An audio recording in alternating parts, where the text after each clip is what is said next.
a large population, educating the entire population, and to be patient, because we can't expect that immediately people will drop their cigarettes as soon as they see one of your brilliant ads. It takes time and patience, so you have to be dedicated to stick with this fight.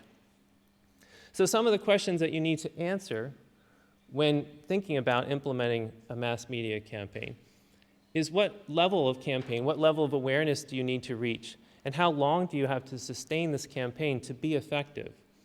And then also, what should be in the ad?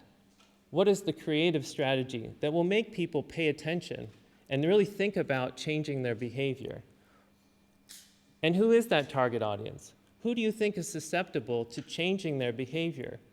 You have to think about who they are and think about how to reach them, how frequently to reach them, and with what messages. And then also, our media environment now is very complex. There was a comment about social media. And mass media comes in multiple forms: television, radio, internet, through social media, through viral ways of diffusing information. There's a lot of choices.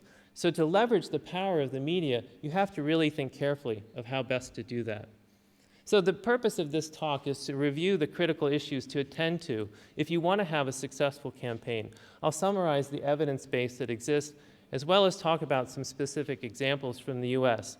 I think that while those examples are examples of success, we have to think critically of how those campaigns might be adapted to the GCC. And again, you can be thinking about how this might apply to the problem of obesity. So early on, before we really knew what we were talking about and doing in tobacco control, there was a nice review, a publication by Bob Hornick from the University of Pennsylvania that summarized that many campaigns failed, not because they're creative, their messages weren't good. In fact, many of them were very good, but no one saw them. Not enough people saw them. And I like to talk about this in tobacco control. It's really about simple math. You need to reach a significant proportion of the population frequently enough and for long enough to affect population change. What's that magic level?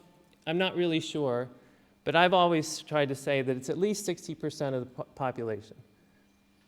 Because if you're only reaching 10 or 20%, you can be really effective. You can have brilliant messages. But think how slowly the population level will change if you're reaching such a small proportion of the population.